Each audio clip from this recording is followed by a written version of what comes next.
What up, DK? Welcome back to the pod, my co-host and brethren. How are you today? Thanks for having. I'm good, man. Thanks for having me back. I'm excited to talk more Ghost in the Shell now that the Prime show is out. This is super exciting. This is super exciting, man. I mean, I've watched it a few times already, DK, and it's blowing my mind. I have, before I get into how much I love it, we gotta address the haters right now, okay? I've been hearing some shit. There's already haters on this Already show? haters on Reddit, man. I was on Reddit, just pulled up, I Googled it, and then I heard just mad shit talking. And I'm just going to set them straight right now. Okay. Every one of you haters who is talking mad shit on the new Ghost in the Shell Amazon Prime manga adaptation, you guys are wrong. You guys don't know what the hell you're talking about. You need to go and read the manga maybe, and then you can come back and talk about Ghost in the Shell, because this is a direct adaptation of the manga to anime form, okay? Very, very simple. There has never been a direct adaptation of the manga to anime form. Everyone knows the Ghost in the Shell 1995 film is a masterpiece and one of the best animes of all time, and it is pure, absolute fucking cinema.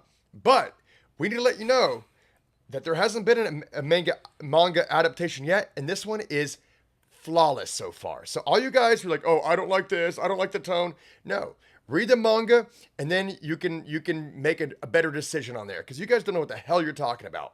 Like Dan said before. Catch me up. Are the primary criticisms that people are lobbying at this show already that the tone doesn't match the dark procedural style that the previous iterations have? That's just one of it. These haters are hating.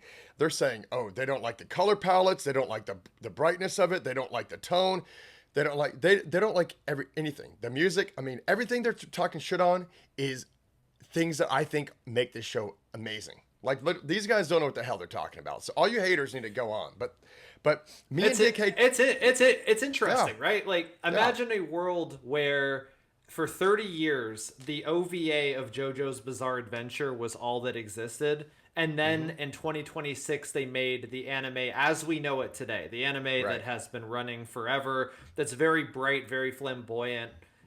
If they had made that, I'm sure people would have had the same criticisms, because that original OVA was a lot darker, a lot more serious, etc. But the difference is that we haven't had 30 years of that. Whereas most people, what they know of Ghost in the Shell has been, they watched Standalone Complex on Toonami or Adult Swim. It got them into the movie. Maybe they saw the movie, like we did when we were young, and that was a huge seminal moment for them in anime. And then they continued on, and they like that darker tone that Oishi sort of, set up. But as you said, a lot of the fans of the manga have had the reverse criticism, because there hasn't been an adaptation that has the whimsical, almost Lupin the Third-esque tone and pacing of the manga, which this new show is leaning into that 100%.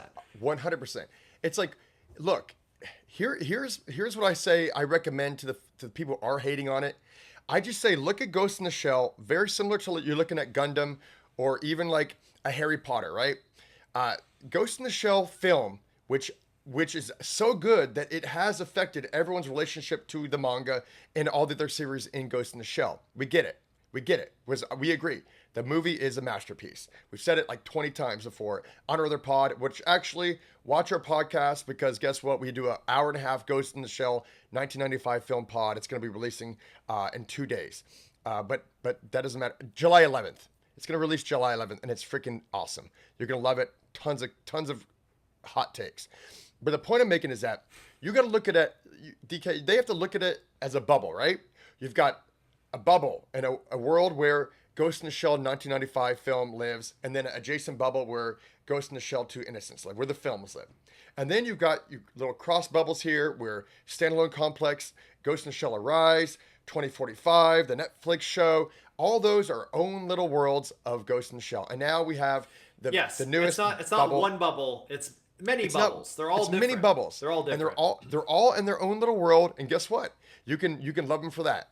Everyone, same thing with the Harry Potter. People, like, they're redoing Harry Potter, and they're like, why would we redo Harry Potter? It was a masterpiece. It was a masterpiece. I love Harry Potter. Expecto fucking tronum. Okay, it's amazing. I'm a big fan. But guess what? they didn't, because of the time constraints they had in the films, they didn't get to go into very much detail in the latter books. So like they're missing a lot of juicy details that they couldn't put in film form just because they didn't have the time. So you can still love the Harry Potter movies, but still love this upcoming series because it's a different take and it's a little bit more. It's not this or that. Where One's was better Peeves, than the other. huh? Peeves never made a single appearance in the movies. He was a major character in the books. Exactly. I mean, there's a lot of characters like that. Hell, Half-Blood Prince. That needs to be 20 episodes, 21-hour long episodes, because they pretty much gutted that thing like a fish. I was just saying, yeah. I mean, think about it like this. You know, the Ghost in the Shell movie. Obviously, we said in our pod. I don't know if it will be released by the time this one comes out, but we said in our pod when we were talking about that was such a definitive work that it has become arguably the definitive version of Ghost in the Shell, even superseding its predecessor, the manga form, which was adapting very loosely. And it has, because all these various bubbles that came after it, Standalone Complex, Arise, etc., they all copied or at least tried to mirror in some way that tone and style. And that became the precedent. But that became the base form, yeah. That's exactly. Super Saiyan 1, yeah. But notwithstanding, there have been a lot of fans of the manga who over the years have said, "Hey, it would be cool to see the Major in her true character. Yeah. Her attitude, her spunkiness, her charm, and we should just get into all that." Yeah, that's what I was saying. That's a perfect segue, DK. Actually, I teed you up. Why don't you go at bat and get home run and tell them why this show so far is so good? So this show, so far so good for me because it seems like the adaptation. Okay, I need to walk a couple steps back to explain something else. It won't take long, but we recently, in the past 2 years, we've had a new adaptation of Ranma One Half. And it's received similar divisive reactions from fans, where people who, like us, grew up with the anime, love the anime. It's a masterpiece. I agree it's a masterpiece, but I also agree with the critics of it that, there was a lot of filler. It didn't finish the manga. It had, honestly, a terrible ending. The anime had a terrible ending. They just cut it short. They didn't go anywhere near the manga. And so now, who is it? It's MAPPA. MAPPA is adapting the manga. The pacing, the style, and everything, and it's great and it's different. And there doesn't need to be a dichotomy there. It's great and it's different, and that's what we have.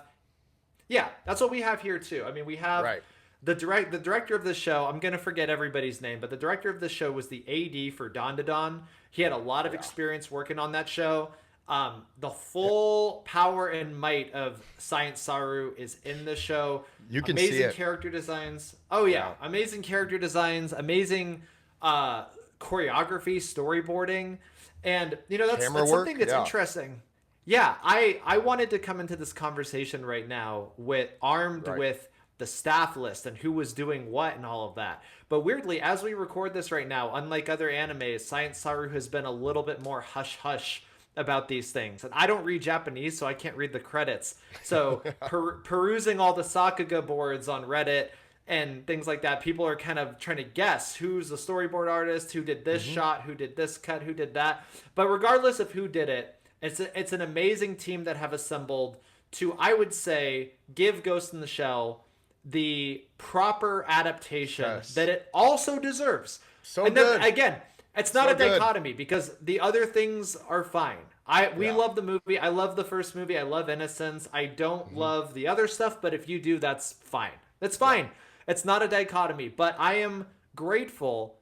I'm so grateful that Science SARU is doing this. Kevin, I'm sorry if this is repeat knowledge for the listeners of the pod, but Kevin gifted me the definitive collection of the manga. It's the complete collection.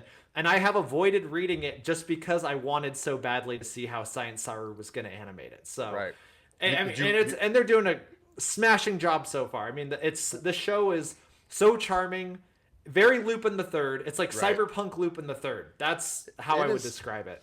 I would agree, Dan. So I have been reading the manga to get prepared for this because for me, as soon as I knew Science SARU was involved in basically producing this anime adaptation, of the original manga, I was like, dude, I have to get on board.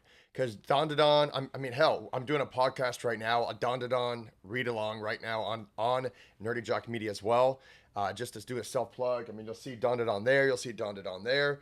One of my favorite animes, one of my favorite mangas right now, and the artistic direction that they take and the swings they do, it's not conventional to every single anime you see out there. I was like, they put, like you said, the full force and power into this show.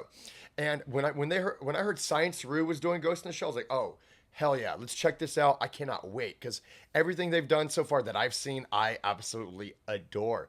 And something that's really really great about this, Dan, is that I'm watching it. I've watched it a few times, and we were talking about the adaptation earlier, and it is pretty much the script is a little bit different. It's pretty damn as close as it can get. But I would say 90% close. I would say. Go ahead. Yeah, I was gonna say I've read the chapters that correspond with this episode, and I would say minus a line here or there, it's pretty much dead on. It's as close as you can get it without doing extra dialogue, or they basically just cut out any of the filler in the sentences, and it makes complete sense. And some of it actually reads better than the manga, to be honest, like the script. So they did a great job on the script. Scene for scene, they did storyboard for storyboard, but they added some beautiful elements that I'd never even kind of thought. They had to take some creative like what's it called? Creative, where they make liberties. Where they creative. Thank you, brain fart there. My ghost is messing up again. Creative liberties. Your ghost here. Has been hacked. Like there's a scene in the show where they're in the very opening where they're breaking into the diplomats' illegal meeting where they're doing some shady shit as usual, and there's a guy who's about to break in, and he has a little glasses. I knew you were going to talk about this. Yeah, this is great. They pop this out, is awesome. and then he looks straight ahead, but he can see through his glasses, kind of like a periscope around the corner. Then he can shoot these bad guys. But in the manga, they have the same exact panel, but you see the little thing flipped out, but you have no idea what that is or how it can see through it. So that was just like that wasn't in the manga, but it was actually probably what it was designed to do. So just the attention to the detail that they made to make this as flawless and beautiful as they can, they did an amazing job. And that's just the adaptation part. I mean, if you look at the direction and the character designs and the artistic the artistic way they directed it, it was nuts. Like if I watched it 3 times and I didn't even notice the first 2 times, but it feels like real cinema, even though it's animated, because there's some not just regular pans like an anime, like there's like handheld kind of pans from side to side, and there's a couple static shots where the camera kind of moves up and down like it's a living, breathing world. And these are all just subtle touches that really just stand out in this anime that say, wow, this is like a 10 out of 10. They went all out on this bad boy, man. Right? Did you see that? Did you notice that? If you didn't notice that, you got to watch it again, because I didn't even get it till the second time I watched it. It's funny because I've also watched it 3 times in preparation for this pod. I watched it twice in Japanese, once in English. I would say the English adaptation did a pretty good job keeping it as close as possible to the Japanese, which I always appreciate. But I didn't notice things like that. The main thing that I noticed is you were talking about where it's different from the manga, and I feel like they've really streamlined the Major's motive. Very much in the beginning that, she's kind of a mercenary. She's taking contracts, working against public safety in a way, but because obviously Aramaki breaks in with the police at the beginning. Spoilers, we have this scene at the beginning which has become the Waynes go to the opera and then get killed in front of Bruce Wayne's scene in all iterations of Ghost in the Shell. It was in the movie, obviously it's in the manga, so it's in the adaptation of the manga for this, and I don't know if it was in Standalone Complex, but it definitely was referenced in the intro to Standalone Complex. I remember that. So you have this scene, and you have the Major essentially opposing Aramaki in this way. But then when it cuts to her and her team, her unit, at the cherry blossom viewing at the hot springs or whatever, she mentions, hey, if I want to do what I want to do, I have to get government contracts. I have to work within the system. I have a specific goal, and even though we all agree that it sucks, if I want to achieve that goal, I have to work within the confines of public safety. And I thought that that was a really clean, streamlined thing to give us what her want was. It's like, okay, Right. why is she going to be doing the stuff that she does? I thought that was cool. But just in terms of sheer spectacle, I mean, just so many little things. There's so much character in the animation. There's one part where Togusa kidnaps the kid who's trying to escape, and he puts a program in his head and then spanks him to wake him up and throws him out. This sounds so simple, but the way that it's done, it feels so silly and so alive. And I just love the way that the whole show feels that way. It has a whimsy to it, and it feels alive. And they also manage to make the whimsical aliveness feel dangerous when it needs to feel dangerous. Yeah. Which is great. They're balancing a lot of things. They're juggling a lot of competing tones, but it feels cohesive. It doesn't feel like anything's stepping on each other's toes, you know? Yeah, I mean, the cohesiveness is it's amazing because it flows. I mean, cohesiveness is a great word because for this basically covers the whole chapter. This series is going to be 10 episodes long. So essentially every chapter, minus the prologue and the epilogue, those are probably going to be the last episodes, the last chapter, and then the epilogue, just like the prologue and the first chapter here. It's going to be 10 episodes total, and it's going to cover the whole first book. So like you really don't need to do much more than that. But the fact that it's cohesive, it's streamlined. That's what I love. I mean, so many adaptations of anime and manga have really bad pacing issues. Like this is a thing that's been in every single manga, every single anime. Hell, that's why half the time you get a remake of a fantastic anime that was good already, like a One Piece remake, is because they have to do all these filler episodes. They make stuff up just to make it work because they need more episodes. Even in Dragon Ball they did that. It's so good to see a manga adaptation that says, you know what? We're gonna stuff this 23 and a half minutes with as much amazing detail, shots, attention to characters, and that they can, to make such a beautiful, comprehensive, streamlined show. I mean, that thing goes fast. The third time I watched it, it was just like boom. I sat down. I was working on my computer because I'd already seen it twice, but I looked up and it was already over again because it's just like the pace is so fast and it's so good and it's so rich. They're like, oh, we're not taking a part of the script from here. We're not taking this scene where they're underground and we're not gonna expand that over there. We're just gonna actually put what we need in there, give it the juice, and make a badass 30-minute episode. And like that, I respect that, man. As I get older, like time is money and money is time. I don't have time to be watching 200 filler episodes, stuff like that, when they're just saying, hey, we're going to do 10 chapters, one chapter every episode, 10 episodes, make it work. So that was cool too. I do want to talk 1 minute here too, though, is the fact that Makoto has like a personality, huge.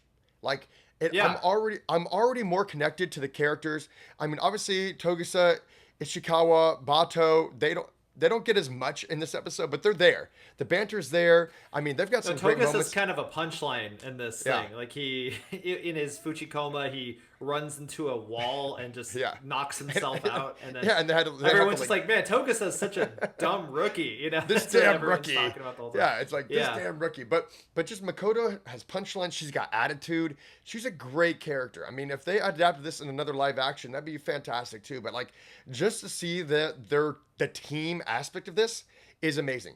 You've had your team kind of standalone complex. You've got the Arise team kind of form, but it had very much like a Mission Impossible kind of energy to it, where it's like, I'm here.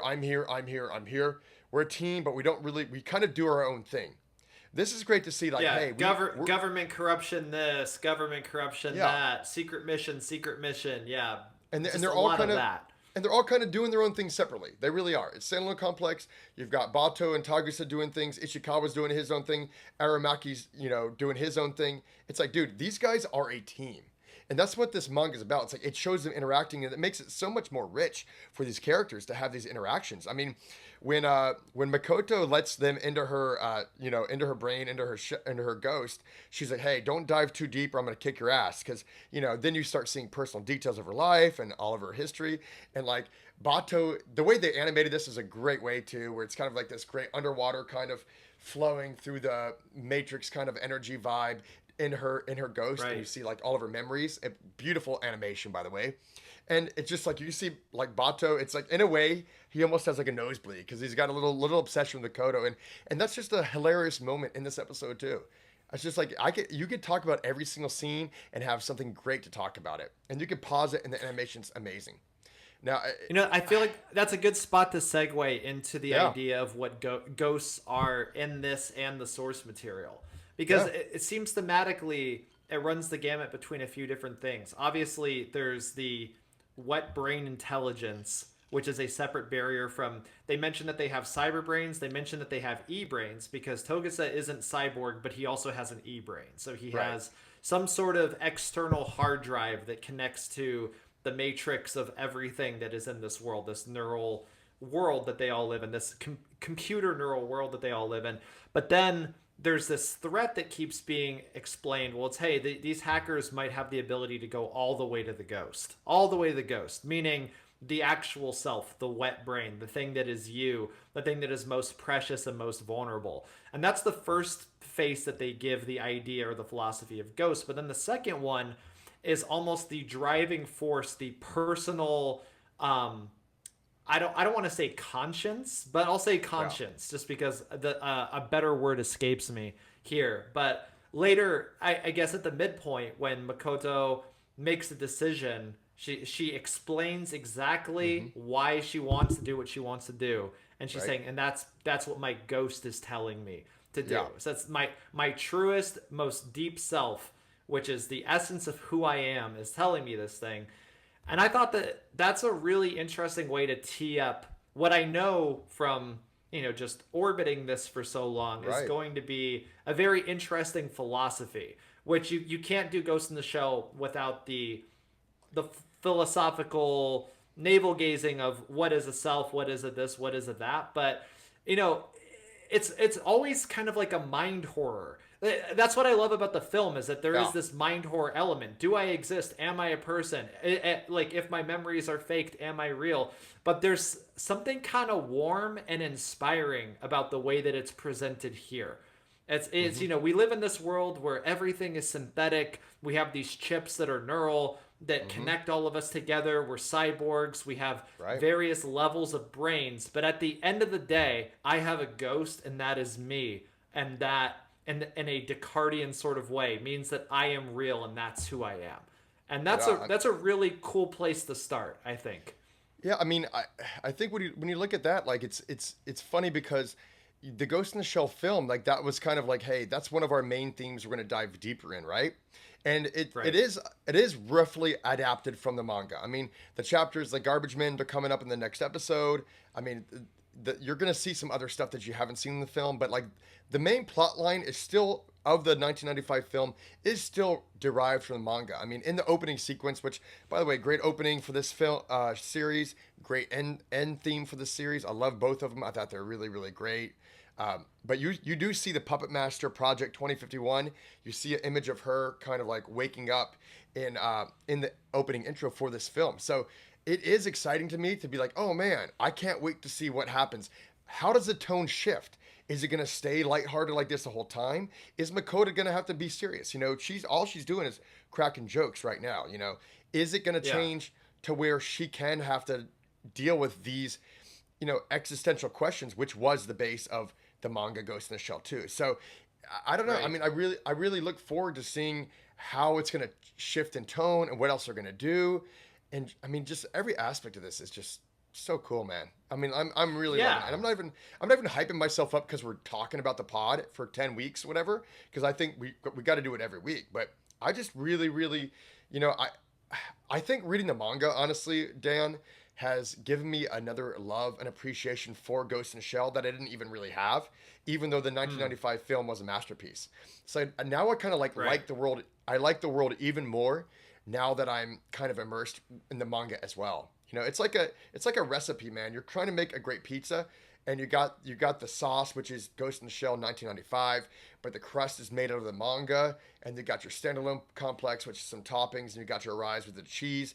You put it all together, and then you make this great pizza. So I think like diving to every one of these little bubbles, and then kind of taking the best pieces from that and put it together, like helps grow, just like the neural pathways in the show, the fake, the computer pathways. It kind of grows you into a bigger lover of the series as well.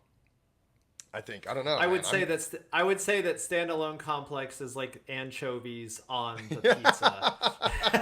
But, okay. I mean, okay. I should say pineapple. I should say pineapple. This is my it's a very good laundry limited experience Dan, with it. Yeah, it's a good laundry show. It does get kind of it's a CBS procedural drama laundry show. You can turn away, just kind of listen, whatever. Oh yeah, cool.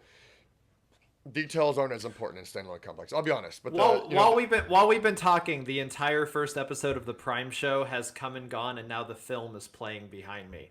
Yeah. I just noticed Makoto doing her dive mission off the roof, and I was like, oh man, yeah, we've gone, but yeah, we won't be censored. We'll be all right because your head's covering most of it, so you'll be all right. Yeah, I think that we're in alignment that this is an exciting show. I know that classically, for anybody who's listened to our other pods concerning Jujutsu Kaisen and Dragon Ball Daima, we have been woefully of a terrible batting average when it comes to predicting where shows are going. But I have a feeling, going back to a point that you made a second ago, that that as the chaos of the show and the external threats arise, that the ghost as a source of comfort is going to be something that is going to be we're going to go back to it quite a bit, where it's okay, no, but I know I am safe in the idea that I am this self and that I have a ghost and etc. But I feel like maybe we will start to see that mind horror that Oishi really, drew from when he made the movie that's playing behind me right now. That just like, maybe there's going to be a question, because there is a question about the Major's life. We know she was in an accident as a kid. She has an organic brain, but she also has a cyber brain. So I'm really not making this point well. The point is, I feel like that fuzzy, nice philosophy that we're starting out with is going to slowly become corrupted, almost as though it's being hacked into by the puppet master itself as the show progresses. But we'll see. That was a good recovery. That was a good recovery right there on your point. Yeah, that makes sense. So, so I just say, for the people watching this pod and listening on, wherever you listen to, I would just say, read the manga, because if you read the manga, you're going to appreciate this show even more so. And all those haters out there, man, stop your hating. Read the manga, bro. Read the manga. And I never used to be a read the manga guy, because there's so many series I have heard people, when they're like, oh, the anime, it's whatever. Like, no, read the manga. This is one where you actually really ought to do yourself the service. Read the manga. You'll appreciate the show even more, because so far it's pure bliss. I've watched it 3 times, and I've enjoyed pretty much every single second of it. So I can't wait for episode 2 to come out. But that's my final thoughts, man. I'd say I give it probably this first episode, I give it a 10 out of 10. I know it's high. I give it a 10 out of 10. I mean, what do you think? Is that crazy? I don't. No. I mean, I'm hesitant to give it a number this early, but I will say that just the episode. Yeah. Just the episode, just as an introduction to what this show is going to be. Definitely, they stuck the landing. They did exactly what they needed to do to get me hyped for it. I don't know if the little boy having a 28 on his shirt, the little orphan boy who was working at the sweatshop place, I don't know if that 28 was a subtle reference to Akira, because that's Akira's number in the manga, in the series. All the experimental children have numbers. Akira's was number 28. So I don't know if it was that, but... And I know that's completely apropos of nothing. We're talking about our final thought, what we thought of this episode. They stuck the landing. I think that for what this show making me interested in where the show is going and making me want to come back week to week to watch an anime on Prime instead of Crunchyroll, then yeah, I'm good. I think that they're doing a good job. No, whoever's in charge of programming at Prime, like I gotta give them mad props, man. They said, hey, we're gonna get ahead of these people. You know, we're gonna put the money down. We're gonna make this happen. We're gonna work the best studios, the best teams to make this happen. And like, as like that, I gotta give Amazon Prime some props. I mean, you know, Netflix is diving deep into original anime adaptations as well. You know, Crunchyroll is the leader right now, so owned by Sony, which they made a smart move on that one. I thought that was a great get a couple of years back. But now to see Amazon Prime saying, hey, we're gonna jump in 2 feet and start off with a fantastic adaptation. You know, kudos to Amazon Prime and the guys involved in programming there to make it happen, because this is it's good. Awesome. It's good to have competition. Like I mean, you can't have a monopoly anywhere. You know, when Sony bought Funimation, that was a concern for a lot of people because Funimation itself had a huge library of huge titles. Yeah. And that merger, it felt like for a while there was an erasure of choice of where you can go. But I mean, obviously Prime now has the Ghost in the Shell. I know Netflix has Delicious in Dungeon. Is that on Crunchyroll as well, or is that just on Netflix? I think that's a Netflix exclusive. I'm like 99% sure. Actually, I haven't seen it, but my niece, she loves that show, and I told her to watch it, so I'm gonna get to that next. But and that Studio Trigger, who also did an exclusive for Netflix, the Edge Runners, the 2077. Cyberpunk. Is that Cyberpunk. Yeah. Cyberpunk. Yeah. Cyberpunk Edge Runners. So yeah. So Netflix is gobbling up. Obviously, they're gobbling up Trigger. They did a Science SARU show. They did that Scott Pilgrim anime a year or two back.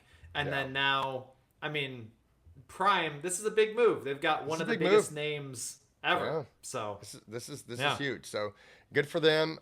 Good for us. You know, I think it's a win-win, man. So all the haters, you know, screw off. This is a good show. Read the manga, grow up, and enjoy what you're seeing. Because this is a gift and a blessing to have an adaptation as loyal and faithful and beautiful to watch as this one is. So that's about all I got to say. And if you're loving the show, if you're loving the show and you want to hear two old takus talk about it some more, come back next week. We'll be talking about episode 2.